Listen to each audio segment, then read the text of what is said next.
One thing I don't get is how people still deny chemtrails. You know, for a lot of us it's common knowledge and it's easily observable. People see the shit and they still won't believe their own eyes. Their intuition is broken and they're easily manipulated into agreeing with complete nonsense from the mainstream media. And sometimes the mainstream media even does stories on chemtrails and the programs that utilize these things. Let's look at some comments on a random chemtrail video. Why don't you take off your tinfoil hats and gain some reason or knowledge of aviation? Hey, look guys, there's condensation in the sky. It could be poison. It's a conspiracy. Easily the most ridiculous conspiracy theory I've ever heard. People need to learn how to science. The people that believe that 9/11 was an inside job are nuts. On a scale from 1 to 10, they are about a 9.5 on the idiot scale. If you believe in chemtrails, you're a 10.5 out of 10. You probably believe that little green men are coming to your house and probing your anus while you're sleeping.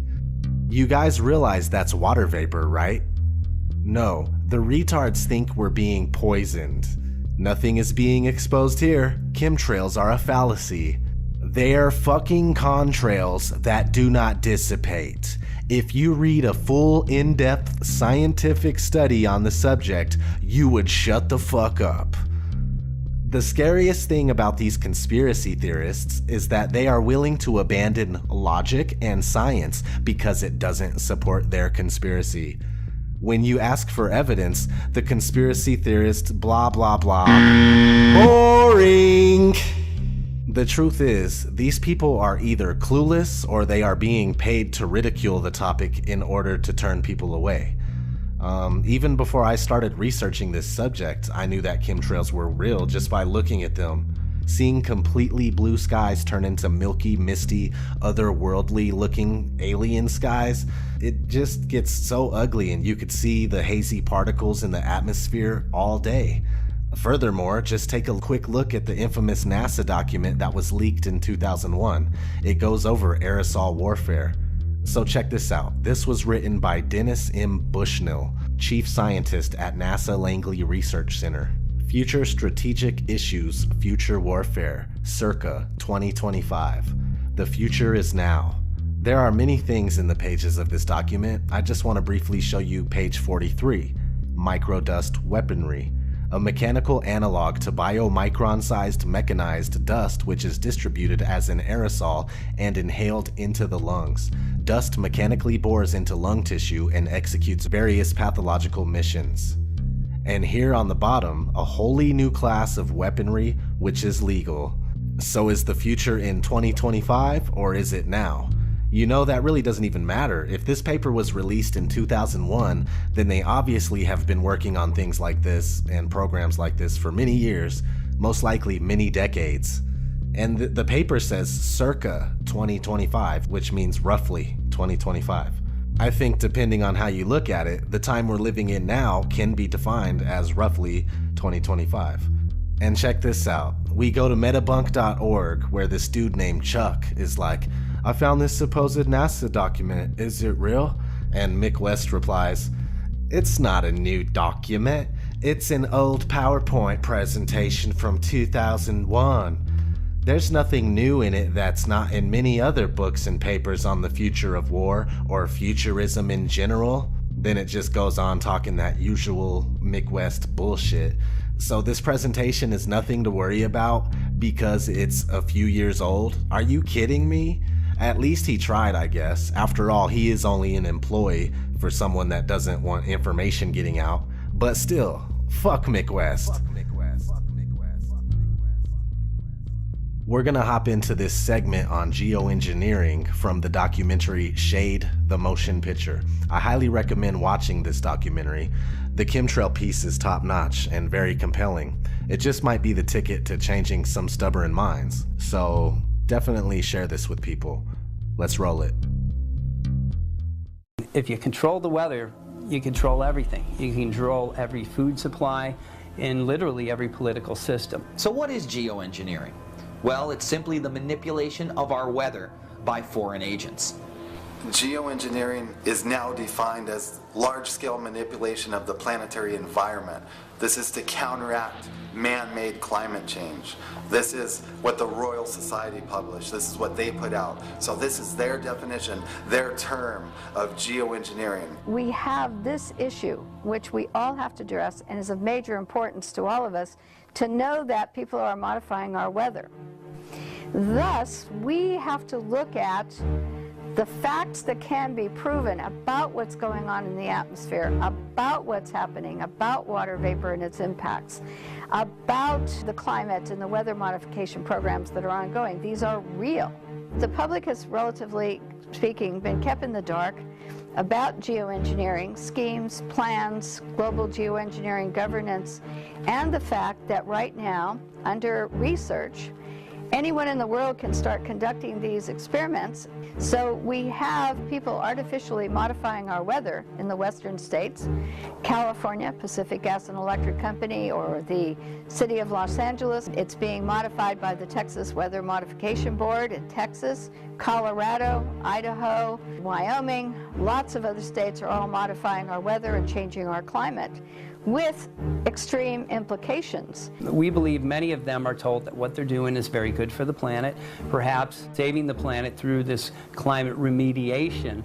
Do these operations exist? Absolutely. Just look at the USGCRP, or the United States Global Change Research Program. Congress has approved it. It goes up to the presidential supplemental budget. It is absolutely known that they are funding these geoengineering operations. Our nation and many other advanced nations have been manipulating the weather for some time now. Through government white papers and even IPCC United Nations documents, we know that geoengineering is occurring. The IPCC, the International Panel on Climate Change, has been meeting for various years on this subject. They have produced reports dating back from 1999 on aviation impacts on the global atmosphere from water vapor and other issues, depleting beneficial atmospheric ozone and other problems. A group of geoengineers, a clique, essentially a small clique, has decided that the answer to our global warming problems are to release particles and chemicals into the atmosphere. David Keith, Ken Caldeira, and a small group of these men affiliated with various universities have promoted this for a long time. One of the things that the geoengineering promoters, this clique, has been doing is that they have been able to keep any voices that would be in opposition to them or want to know about the impacts off the record. In other words, that they have become the experts to go to, and that the public and other people have no say. They go to meetings, they go to U.S. congressional hearings, which were held on geoengineering in 2009 and 2010, 3 of them by the U.S. House Science and Technology Committee. They also went to hearings of the UK Parliament during the same period of time to talk about global geoengineering governance and why these experiments should go forward. One of the people promoting geoengineering is Gregory Benford. One of his papers about doing experiments in the Arctic was that they could conduct these experiments, geoengineering experiments in the Arctic. The people there could live within the experiment. And if any harm came to them, it was okay to sacrifice them in that area in order to conduct this research, because the research was very important for them to do. The other thing he noted in an interview was that you could very easily take a little bit of aluminum and a little bit of barium, and you could produce these clouds and have impacts very easily in the atmosphere. You've got to, in a sense, engineer all these so you get the right kind of clouds for the effects we want. It is called geoengineering, fighting global warming by putting a chemical dust in the atmosphere and reflecting harmful radiation back into space. You could use barium oxide, for example, which makes big fluffy clouds. You could use tiny little bits of aluminum, which is benign in the environment, and essentially manage the climate. I was concerned about this attitude that it was okay to do this research, and that we, all of us around the world, should be willing to live in their research experiment. And this is unacceptable. Geoengineer David Keith made a statement a couple of years ago. He said geoengineering gives man godlike power. Now, I've never chased godlike power. Probably very few of the listeners, unless they're the elite who are checking this film out, have not chased godlike power, but it must be one hell of a rush. And I think what most of us can relate to is maybe a relative or a friend who became addicted to a drug. And in that drug addiction, they have put their health and their family members' health at risk in order to get the rush of that drug. What we're finding in rain tests now around the world is what people are calling the chemtrail geoengineering footprint of aluminum, barium, and strontium. These metals match a number of geoengineering patents that were actually designed to specifically spray these metals out of airplanes into the sky for the stated goal of cooling the planet.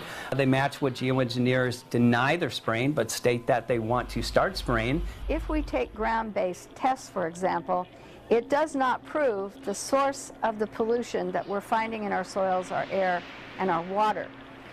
It only tells us that something is happening which is not good, that aluminum is increasing, that barium is increasing in soil tests, water tests, and that associated problems are there.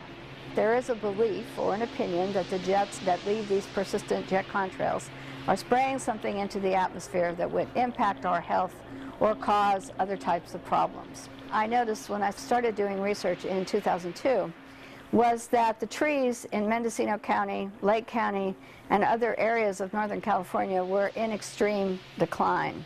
It wasn't from anything we could ascertain because it was whole suites of tree species. That means redwood trees, that means oak trees, that means manzanita, that means Douglas fir.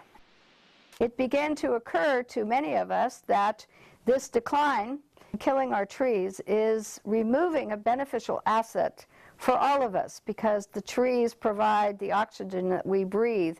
They take in carbon dioxide. The trees are beneficial for maintaining stable climates. They're beneficial for watersheds, for the water we drink and the snow that comes through. All the trees that we have are assets of not only the United States but this world. At this time, there is absolute admissions by NASA that persistent jet contrails and the man-made clouds they produce are having an impact on climate. So when NASA gets involved with the military in atmospheric releases of aluminum oxide, trimethyl aluminum, and other particulates, they know that this will have a reflective quality, that the particles will stay in the atmosphere for some period of time before they come back to Earth, and that this will reduce the amount of direct sunlight reaching the Earth.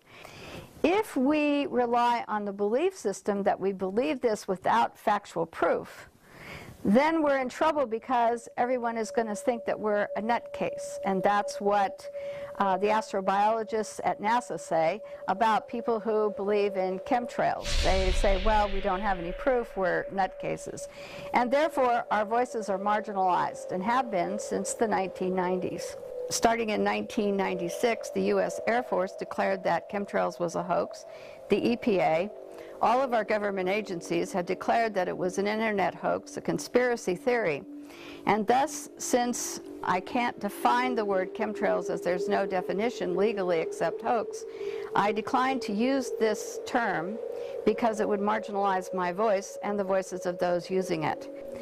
The one thing we know and can prove is that rocket programs and atmospheric releases from rockets from the military and NASA and other agencies are releasing particles and chemicals into the atmosphere which can have negative effects on us. Some of the same that are said to be released by jets leaving persistent jet contrails. Well, the Air Force has been wanting to control the weather for some time. In fact, they wanted to force multiply storms. They wanted to be able to create droughts, create rainfall. Rainfall didn't exist. In fact, in Bosnia, when they were doing the war in Bosnia, they were actually seeding the clouds so that there would be no fog in the area.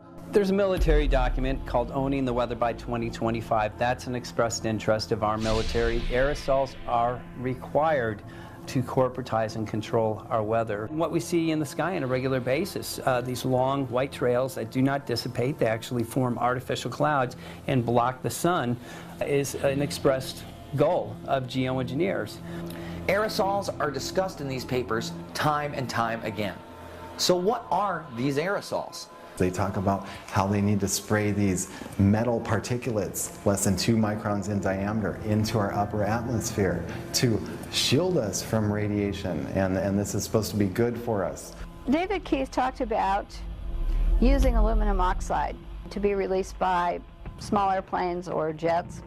And he talked about having to use water vapor as the medium, whereby an aluminum oxide gas could be sprayed into the water vapor produced by jets, and that the rate of flow, by controlling it, they could control the size of the particles. And the smaller the particle size in controlling this process, the longer these particles would remain in the atmosphere. The metal particulate, which are nanoparticles, they act as what's called cloud condensation nuclei. So when they're introduced into the atmosphere, instead of water, when it evaporates, condensing and forming as clouds, it will actually condense on this metal particulate, and instead of falling as rain, it drifts. At night, those aerosols act as a blanket and they trap heat and actually exacerbate global warming. We've seen a great increase in nighttime highs since these programs have really been ramped up in the past 10 to 15 years. We know from research recently conducted by Stanford Studies and earlier research by NASA that persistent jet contrails change our climate and are warming areas now like the Arctic and Alaska, and that aviation impacts, because water vapor is a greenhouse gas, is beginning to increase these temperatures each year dramatically over time. The issue becomes for all of us with water vapor is that it's a greenhouse gas, it's one of the major players in warming, and the jets producing the man-made clouds, according to NASA, are increasing warming. The powers that be do not want to talk about water vapor and its impacts because we could take care of that problem right now very easily by putting restrictions on the amount of water vapor that aviation produces. This small click is not offset with anyone talking about the impacts that these programs would have on air pollution, water pollution, crop production, the reduction of direct sunlight reaching the earth on human health, the reduction of direct sunlight on solar panel power production. A big concern of ours is this: geoengineering programs shred our ozone. Geoengineers are very open about this. Anytime you put particulate aerosols into our atmosphere, it will affect the ozone. We now have a major ozone hole over the northern hemisphere. The chain reaction that occurs begins to reduce the amount of direct sunlight and can reduce photosynthesis, which all crops, trees, plants, and everything need to survive. We now have an issue called global dimming. The Earth is now receiving 20% less sun than it did just a couple of decades ago. So it's of great concern. There's nothing left untouched on the planet that this does not affect. This is referred to in these documents as SRM, or Solar Radiation Management. And what does solar radiation management mean? It means blocking the sun. The USDA estimate that crop loss in 2030 will double due to abiotic stress. What is abiotic stress? Abiotic stress is everything that chemtrail geoengineering programs create. It's the drought conditions, it's heavy metal contamination, it's too much moisture, it's also fungal overgrowth. Because our sun is blocked, we have an overgrowth in fungus, which is destroying a lot of our crop. More molds, mildews, fungus, and pests are able to proliferate because of the warmer temperatures at night caused by the man-made cloud cover produced by the jets. Geoengineers are very open about the fact that geoengineering creates drought. And if you look at the global drought monitor, most of the world now is in drought. Geoengineers state that geoengineering will create droughts in Africa and Asia. Guess what? We have droughts in Africa and Asia. Every day they spray, they are destroying our protective layer. And again, no ozone, no life on the planet. Many people now are beginning to notice that they burn very quickly when they go out into the sun. The reason for that, again, is our protective layer is being shredded every day. No protective layer, no life on this planet. These experiments, and with global weather patterns and with jet streams and all kinds of things, can get out of hand and can have impacts on people worldwide. And they're actually terraforming our planet. That's right, they're terraforming our planet. They're changing the very environment that we live in, and they're making it hard for humans to live in this atmosphere, hard for our plants to live, hard for our animals to live. We are not going to have a future. This is a big issue. Yes, we can geoengineer our atmosphere, but we're also working on geoengineering the oceans with ocean iron fertilization program, which was and has been initiated to show that it's not successful and causes harm to our oceans. We're seeing the ramifications of this geoengineering in our everyday lives. We're seeing soil being polluted with the agents that are being sprayed: barium, aluminum oxide, and strontium. Now what happens is when the chemtrails start to descend upon the Earth, it oxidizes into what's known as aluminum oxide. This acidifies the soil, devastating crops, water. It can go in and actually make so fish can't take oxygen from the water anymore. This causes them, of course, to die.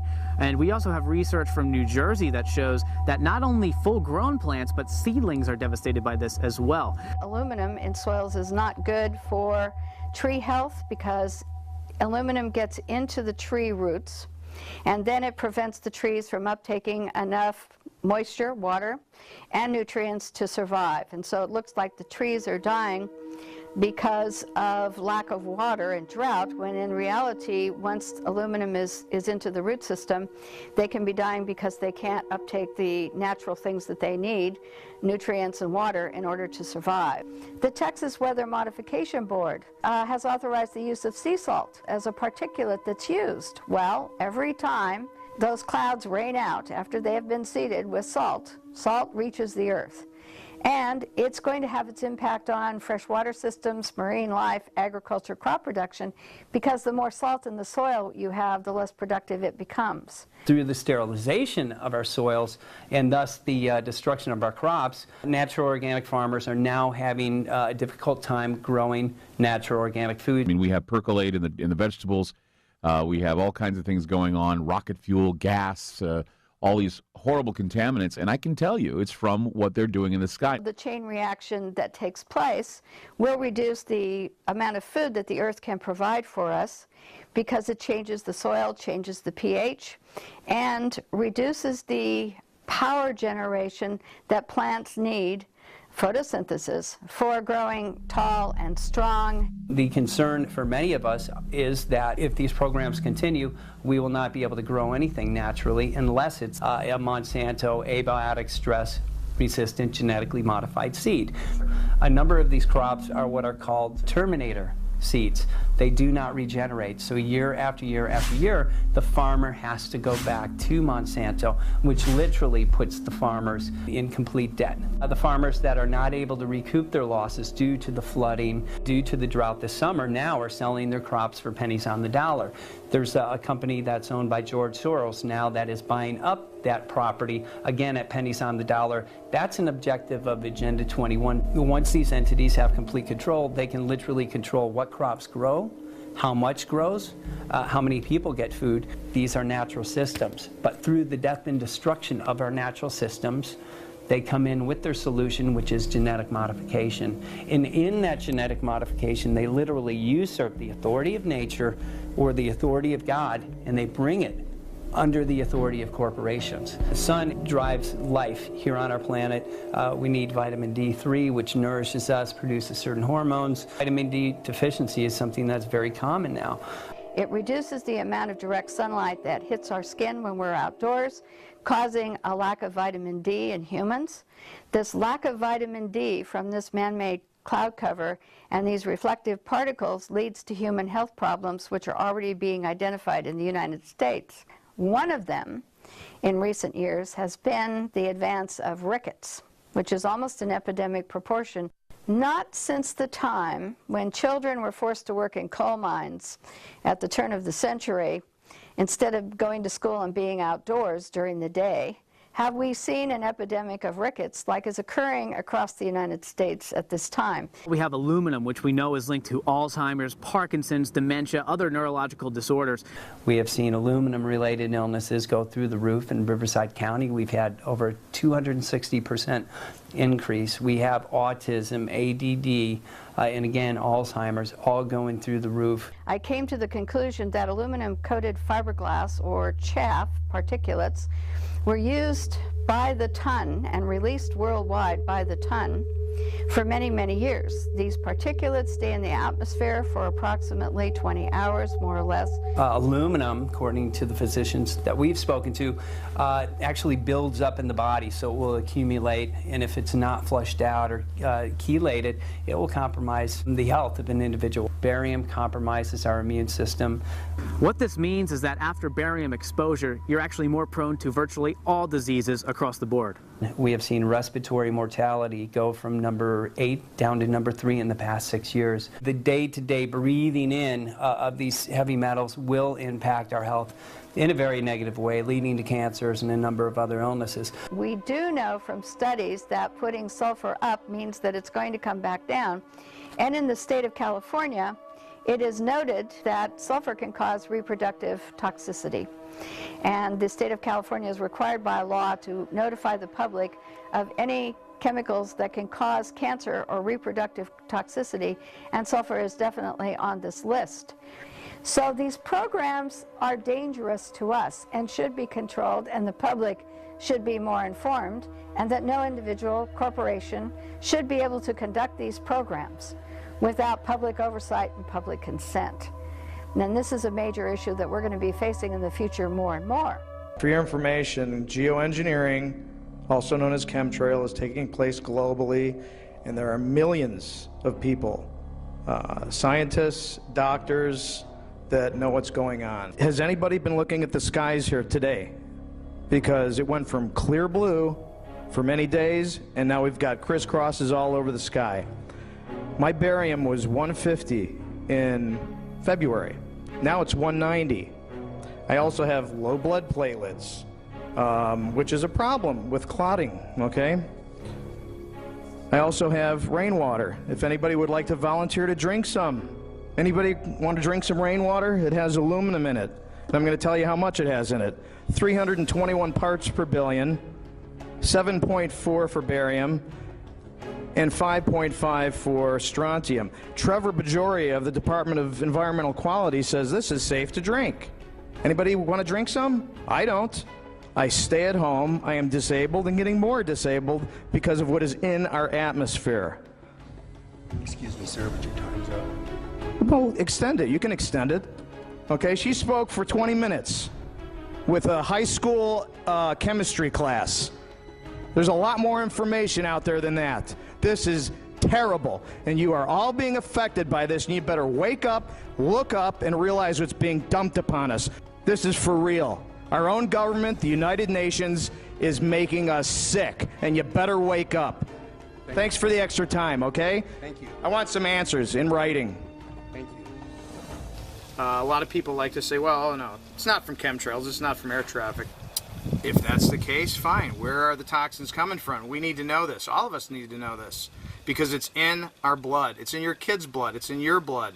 It's in your hair. It's in your bones. The point is we all live in different households. We live in different parts of the county. Some live also in different parts of the state. We have a couple from Phoenix. We drink different water because the first thing they were trying to throw at us, oh, it's in the water. I did immediately a test. I paid out of my own pocket to see my water if there was any barium. The water is completely clean. No barium at all.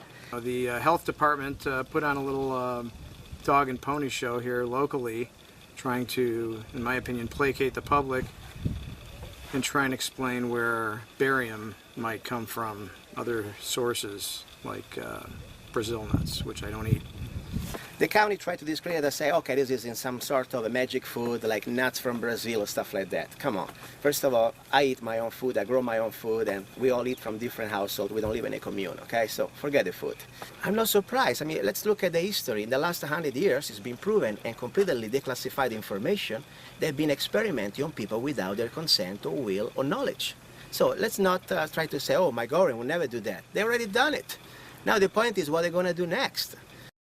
This next story is so unbelievable, we didn't think it could possibly be true. But after receiving thousands of records and declassified reports from the Army, it's confirmed that during the Cold War, the United States military conducted secret tests on unsuspecting people in the city of St. Louis. Lisa Martino-Taylor's life work has been to uncover details of the Army's ultra-secret military experiments carried out in St. Louis and other cities during the 1950s and 60s. This study was secretive for a reason.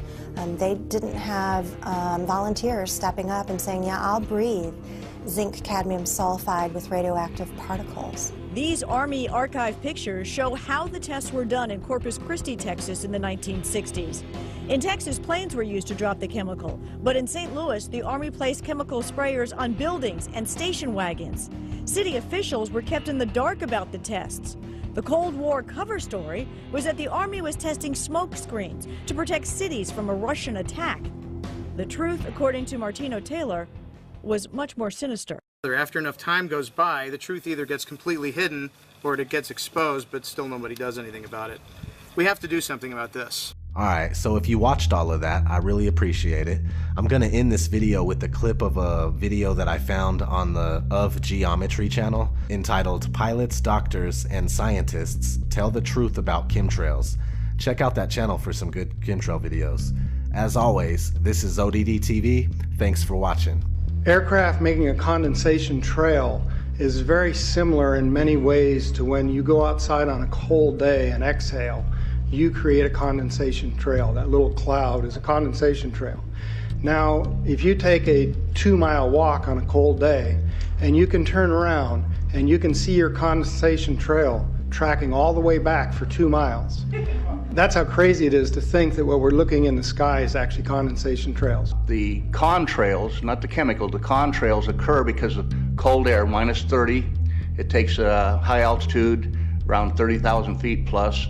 There's carbon dioxide and water vapor in that exhaust. That turns to ice crystals, and that's what you see, the white stream behind it. Those white crystals of ice warm up, dissolve, and the smoke goes away. And it never lasts more than a minute. What we're seeing now, and I first could not believe it, and I started looking at the skies, and these are not normal, they're not natural. There's something going on, I don't know who it is or why they're doing it. All I can testify is it's not natural and it's not normal. It's gotta be some outside influence doing that. Thank you. I'm here to give you testimony that chemtrails, they're not contrails, are indeed real. They're spraying almost every day. I watch the clouds and watch the spraying program going on. I want to tell you that we're in very great danger from the pollution that's coming down over us. And we've been led astray by the military-industrial complex, and they're responsible for the cloud's creation and weather manipulation programs. They're dark operations. That's why they're not out in the media. I look around and I see people are starting to look up and see this. Many times I've spoken about chemtrails, and I get this blank look on my face. What are you talking about? I'm saying, look up. As a pilot, before I fly, I look up. And so, boy, they're really out there working. When you look up at the sun and you see a white haze, that is aluminum floating in the air right now, and it's coming from the aircraft. There's a huge amount of aluminum being found because these sprays have aluminum, strontium, barium, manganese. And there's a lot of argument that aluminum is very common to be found, but aluminum is only common in a bonded form. It's not common in a free form, and we're finding high rates of free aluminum in the soil, which is not natural. The metal compounds that are being used are environmentally dangerous. We need to be monitoring them. We need to be testing them. Okay, these previous guys, I've watched exactly what they do, and yes, they are correct. I've seen exactly the same stuff, so ditto marks on those. You want some figures? Okay, latest water test, tested the rain. 13,100 micrograms per liter of aluminum in the rain in 2013. Normally, it should be 0. Don't forget to subscribe.